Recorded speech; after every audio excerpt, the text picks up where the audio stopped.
This is the Farmington Feed, bringing you information from the city of Farmington. Hi, and welcome back to the Farmington Feed. I'm Corinne Hajnicki, the city's communications specialist, and I'm hungry for another episode of the feed. We have two guests with us today here to discuss Fire Prevention Week. Firefighter Steve Karsten and Fire Marshal Heath Walker. Welcome. Thank you. Thank you. I know, Heath, you've been on before, and this is your first time, Steve, so we're excited to have you on. Can you guys just tell us and remind us how long you guys have been with the Farmington Fire Department? I've been with the Farmington Fire Department for about 5 years now. Okay. I've been with the department 18 years and a little over 7 months in the fire marshal role. Right, because you're new to that, and how's that going? It's going really good. I'm extremely busy, which is good. My days and weeks go by like a blink. Yeah. But I'm enjoying the role. Good. All right, so my first question will be, what's the most important thing to talk about when we're talking about fire prevention? What do you guys think? Safety, especially when you're cooking or in the kitchen, especially if you've got young kids, making sure they know what to do, how to do it, and things to look out for. Okay, for example, like, I don't know. I have 3 kids, 13, 10, and 7. I'm sure I would apply this rule differently to them, right? Yep. It's awareness. Yeah. When it comes to, like Steve was mentioning, cooking, I think a lot of times we get complacent and we try to multitask. Yeah. So not only are we cooking, we're taking care of kids, we're taking care of pets, we're trying to do maybe small errands around the house and we leave stuff unattended. Yeah. And that's where we find a lot of stuff will happen when it's unattended. Because they're not at the stove while it's on. Right. If you're frying something and the oil gets too hot, if you're baking something and you forget about it, that can start an oven fire. Yeah. The oil can catch on fire and get out of control. Always set the timer so you remind yourself for the baking, right? Right. Best case scenario would be if you're cooking, then remain cooking. Mm-hmm. Also knowing what to do. So yeah, grease gets on the oven. Don't go get water. Yeah. And that's some of the stuff that when we do our open house, we show an example of a kitchen fire and what happens when you throw water on it. What's the proper way to take care of that fire versus throw water, watch everything explode, cover it, use baking soda, something else that'll actually suppress the flame and the oxygen. And baking soda is something that everybody has in their kitchen, right? And it should be readily available, right? In theory, yeah. The big thing, it's easy to sit here and say, but try not to panic. Yeah. But when you see fire, it's natural to panic. The more calm and collective you can be, then you'll work through that problem. For sure. With injuries or fire, like people just start to panic inside. Right. What about those blankets? There's those like fire blankets. Are those a good option for that? Everything that I've seen, I haven't done a ton of research on those things, but everything that I have seen on them, they are effective. Okay. But I don't know how many households actually have the fire blankets. Yeah. Okay. But might be something good to have in the back of your mind to think about. Fire extinguisher would be the big thing. And people don't necessarily know how to use those. Do you guys do some sort of demonstration for that, or? We're trying to put something together for that. I'm looking at hopefully in the future getting like a digital prop that you can practice. It'll actually be the official weight of an extinguisher. You'll have to use it correctly in order to put the flame out. Yeah. So I'm looking at that, but it is expensive. So what would you say is the most frequent call type that you guys get or that you've been on? Medical emergencies probably cover 95% of our calls. Yeah. If you're talking fires, you're looking at maybe 3% for fires, right. 3 to 5. Otherwise, good intent calls, hey, there's a smoke alarm going off, just safety checks, which we're glad to go on. We'd rather have people call us if they think there's something wrong versus let it get out of control. And when you say call us, this is they just call 911. There's no there's non-emergency number. Right. It's 911, and then that dispatches us, depending on location, whether it's station 1, station 2. Yeah. And you guys cover a big area. It's not just Farmington. So I'm sure we talked about this before, but what is it again? How many? Correct. It's like, I know it used to be 82 square miles. I think we're down to like 80 square miles. That's still a lot of coverage. A lot of rural. Yeah, for sure. And so what's another important thing that people need to think about? If you have an emergency, a meeting place, especially if you've got kids or pets, knowing where to go, make sure they know where to go, what to do. if there's a fire in the home, what is your escape plan? Do you get out right away? Is there something blocking you knowing to shut your door at night? Oh, yeah. Because if you're sleeping, having your door closed is going to give you more protection than leaving it open and just letting something happen. For sure. So you're mentioning fire escape plans. What does that involve? Families should get together and do what exactly? For me, we talk about it. We practice, I'm going to air quote, practice a drill. So it's just, hey, if the smoke detector is going off, what do you do? And it's just making sure everybody knows, hey, if I say there's a fire in the basement, where are you going to go? Mm-hmm. So knowing more than one way out and knowing how to get out and then where you're going after you're out to make sure everybody's accounted for. Yeah, for sure. And what would you say is the most things that people don't think about? Like, oh, what about my pet? What about my phone? What about my favorite blanket? Just get out, right? The material things can be replaced. Yeah, everybody out. That's the most important. What about when you're not at home? You still think about fire escape plans? Like if, say, you get an Airbnb or a Verbo, whatever, and you're somewhere you're not familiar with, a hotel. Right. And they're supposed to be on motels, for instance, on the back side of the doors. When you close them, there should be a map, and it should list your room and where the exits are. Take note of that. Like 90% of people, if they're involved in something like that, they're always going to try to escape out of the same way that they came in, even though there could be an exit right next to them. Yeah. But it's something that they didn't notice. Right. They just know, here's where I came in at. That's the way I'm getting out. Yeah. So be conscious about where your exits are, and know that you don't always have to go in the same way or go out the same way you came in. Oh, for sure. Another thing we wanted to mention too is talking about recreational fires and open burns, because there is a difference, and we just want to let everybody know what's needed when they want to have a recreational fire and what's needed for an open burn. Open burn, you have to get a permit through the DNR, but the city of Farmington still requires an open burn permit through the city. That enables that permit to come across my desk, and then from there I will contact you. I'll come out and take a look at whatever you're going to burn, where you're burning, what's involved, time of year. You have to be under a 15-mile-an-hour wind. You have to call the 911 non-emergency line. So that's the stuff that goes along with the open burn permit. And does it cost anything for that? It's $30. Oh, that's not bad. And it's good for 30 days, but if we have inclement weather throughout those 30 days and you cannot burn within those 30 days, then all I ask is you contact me and I work with you on that. Oh, for sure. So yeah, that's good. And so can we talk about what constitutes a recreational fire then?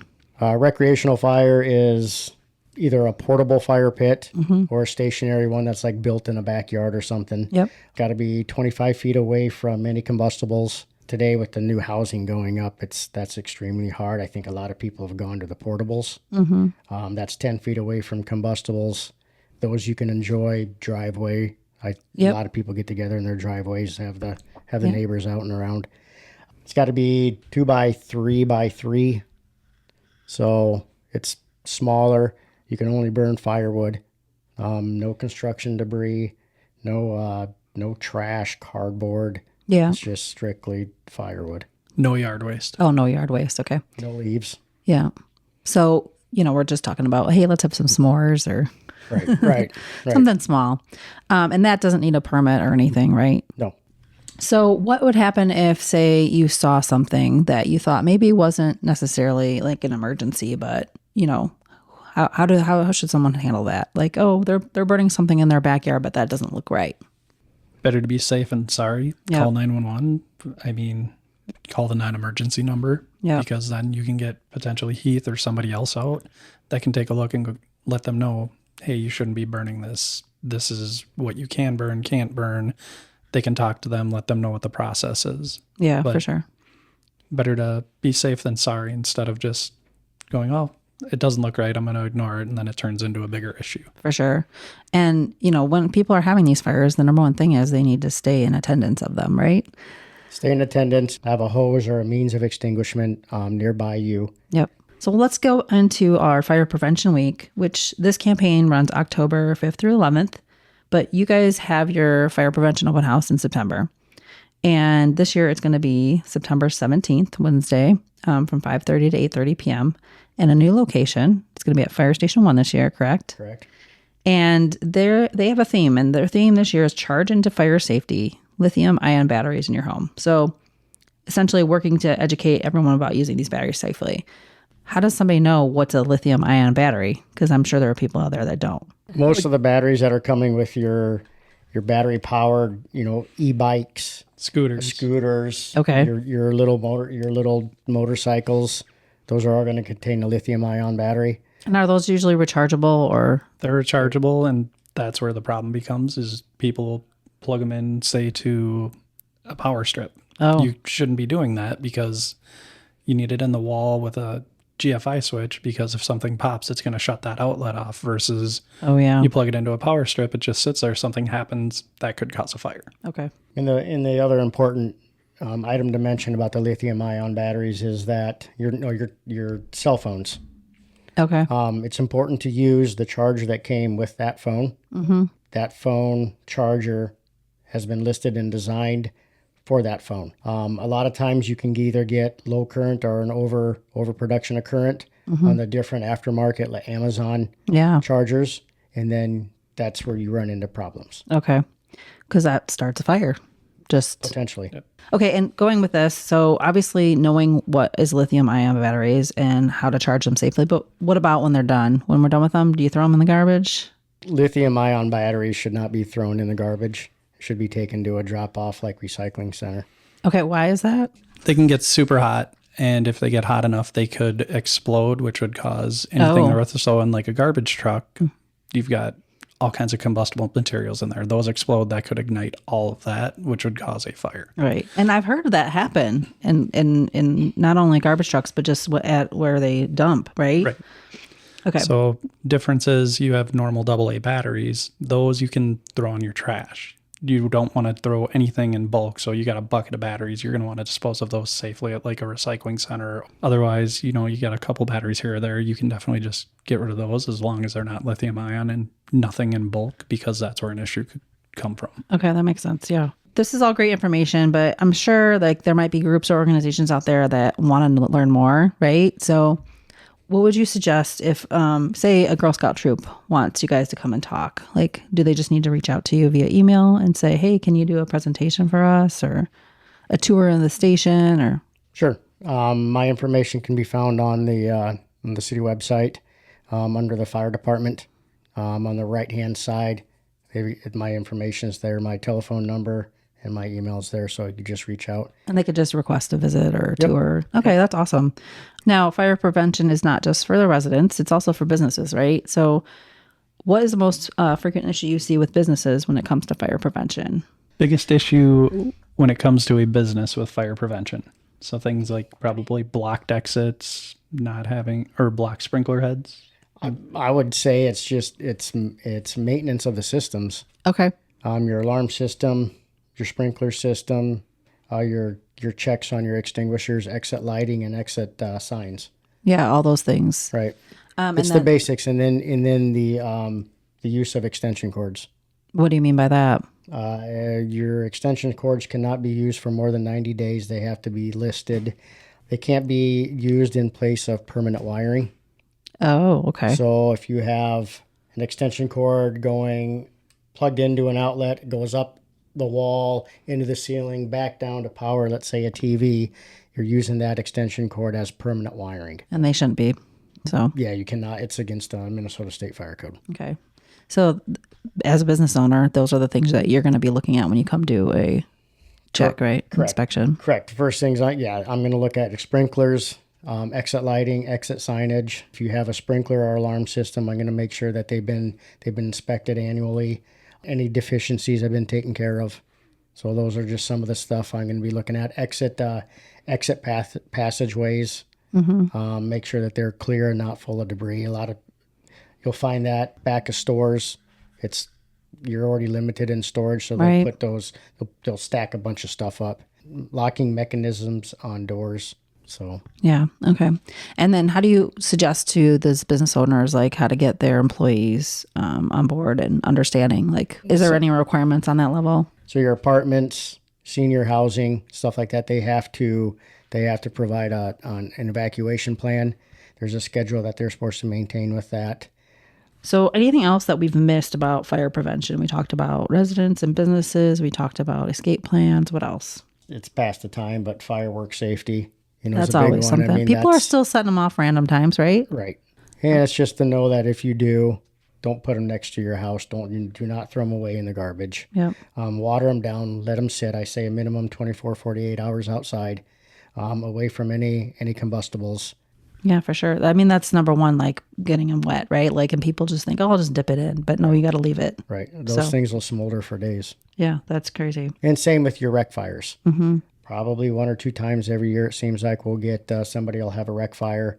They'll come out that next morning thinking that everything's cool, and they'll dump it in their trash. Mm-hmm. And then they go to work or whatever, and next thing you know, the trash is on fire. Right. So let that portable fire pit sit for a few days, Okay. or water it down.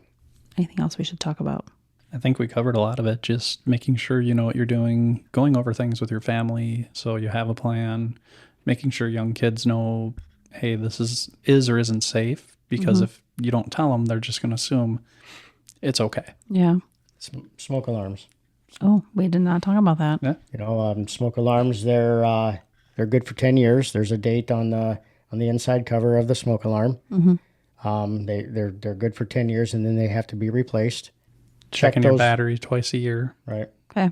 Or change your batteries Change your twice battery, a year. yeah. And then check your smoke alarm Every month. every month. Yeah. And then also CO detectors, correct? That's something to think about as well. CO needs to be one on every level. Yep. And now you can buy a combination smoke alarm CO detector. Oh, okay. That's nice.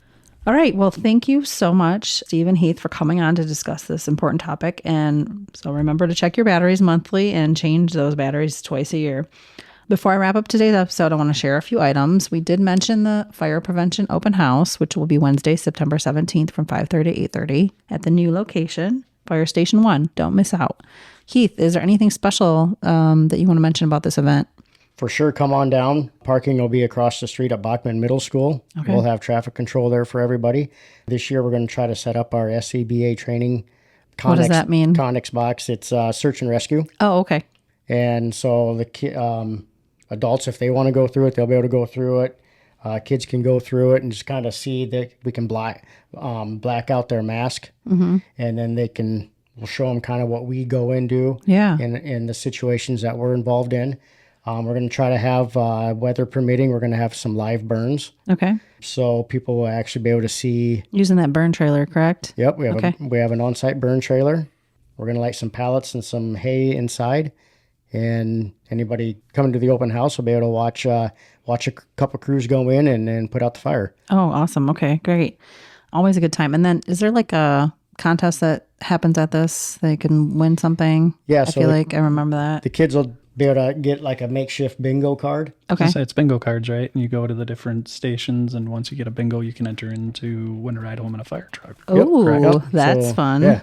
Is that do they get the ice cream too with that? They get the ice cream. Yep. Get a sweet treat So at the end. they get the ride home in the fire truck. They get a trip to Dairy Queen. Okay, but they got to come and they got to get filled their bingo card. Right. Awesome. Right. And I think this year we're looking into either having some catering done, maybe possibly some food trucks there. Okay. So. Oh, it'll be a great time. Right. A couple other reminders. Tiger Cub Pet Fest will be immediately following the homecoming parade on Wednesday, September 24th at 421 Walnut Street. This event is sponsored by Farmington Parks and Recreation and Farmington Area Community Ed. Aaron from DJAA Entertainment will be providing music and the entertainment. Join us for this special homecoming event. And then mark your calendar now and register for the annual Community Blood Drive hosted by the Farmington Fire Department. And that will be Thursday, September 25th from 1 to 7 p.m. at Fire Station 1. Go to redcrossblood.org and enter sponsor code Farmington Fire to register. Well, that concludes this month's episode of the Farmington Feed. Thank you for listening. We look forward to connecting with residents with this podcast. If you have any feedback, guest requests, or ideas, email me at communications@farmingtonmn.gov. Don't forget to subscribe to the Farmington Feed wherever you like to get your podcasts.